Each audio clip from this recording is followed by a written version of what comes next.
नमस्कार, मी लतिका। आज मी तुम्हाला रव्याचे आप्पे बनवून दाखवणार आहे। त्यासाठी बघा वाडगं घेतलेला आहे आणि एकदम बारीक 0 नंबरचा रवा घेतलेला। जर मोठा जर असेल ना तर थोडा मिक्सरला फिरवला तरी चालेल, नाहीतर त्याला काय माहिती का जास्त वेळ लागेल भिजायला।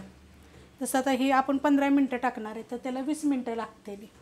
तर 2 वाट्या घेतलेल्या आहेत बघा। वाट्या सेम आकाराच्या वाट्या आहेत, ते थोडंसं जास्त कमी जरी झाला तरी पण चालू शकते। त्याच्यामध्ये बघा 1 वाटी दही घेणार आहे। दही आहे फ्रेश, त्याच्यामध्ये टाकूया आपण पाणी आणि मिक्स करून घ्यायचं।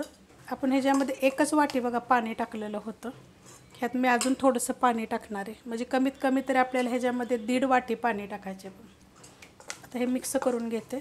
1.5 वाटी बघा आपण ह्याच्यामध्ये पाणी एकूण टाकलं होतं आणि मिक्स करून घेतलेलं आहे। अशा पद्धतीत बघा झालेलं आहे। आता ह्याला एका जागी करणार आहे आणि आपण ह्याला काय करू, 15 मिनिटासाठी झाकून ठेवूया। आपला रवा भिजतोय तोपर्यंत आपण चटणी बनवून घेऊया। एकदम झटपट चटणी आहे। कोथिंबीर टाकणार आहे, त्याचे देठं पण घेतलेले आहेत। 3 मिरच्या घेतल्या, तुमच्या तिखटाप्रमाणे घ्या। अर्धा इंच आलं घेतलेलं आहे, त्याच्यामध्ये टाकायच्या 4 पाकळ्या लसणाच्या। 2 चमचे आपलं हे डाळ घेतलेलं आहे। अर्ध्या वाटीचा अर्धा भाग असा मी सुक्कं खोबरं घेतलेलं आहे। ओलं खोबरं जरी टाकलं तरी चालेल। काय होतं कधी कधी आपल्यापाशी ऐन टायमाला नसतं तर आपण असं सुक्कं खोबरं जरी वापरलं तरी पण चालू शकते।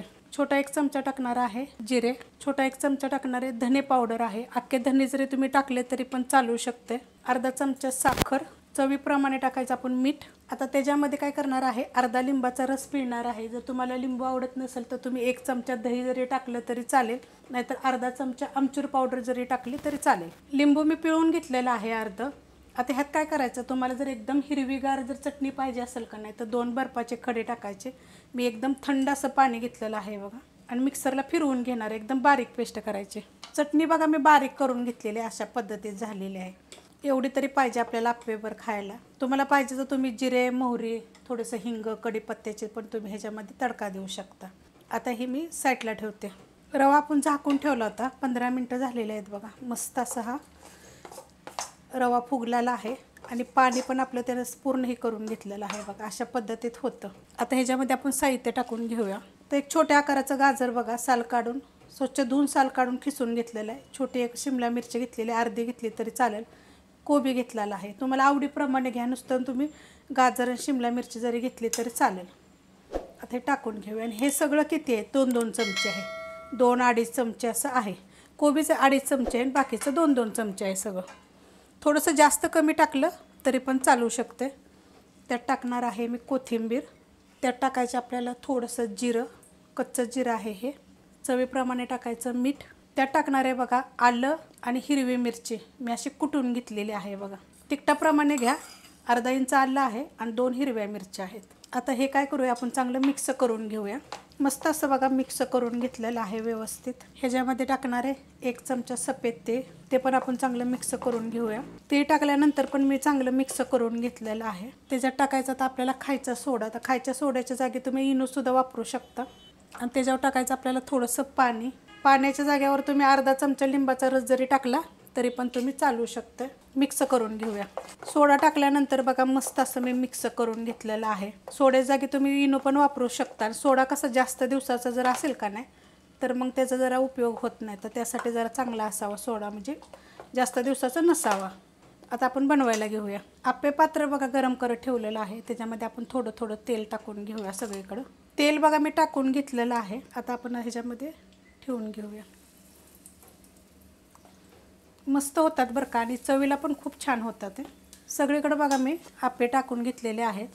आता याला 2 ते 3 मिनिटासाठी झाकण ठेवूया आपण। 2 मिनिटं झालेले आहेत बघा, आपण झाकण ठेवलं तर बघा किती मस्त असे फुगलेले आहेत।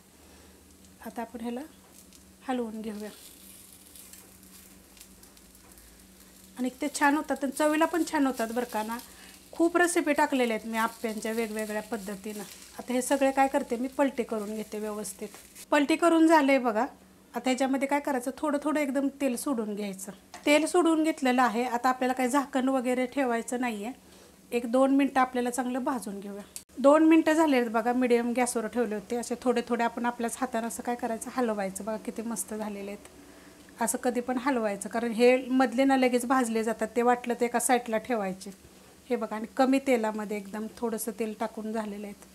आता हे काय करते माहिती आहे का, मी खाली काढून घेते आप्पे बघा मी खाली काढून घेतलेले आहेत आणि तुम्हाला मी एक तोडून पण दाखवते. हे बघा आतपर्यंत एकदम जाळीवार, हे बघा असे छान असे होतात बघा, किती मस्त अशी जाळी आलेली आहे ह्याला. आणि त्याच्यावर खाण्यासाठी मी चटणी पण दाखवलेली आहे. चटणीच्या तर खूप रेसिपी मी अपलोड केलेल्या आहेत. ही रेसिपी कशी वाटली जरा तुम्ही मला कमेंट करून सांगा. रेसिपी आवडली तर लाईक करा, सबस्क्राईब करा, कमेंट करा आणि शेअर बी करा.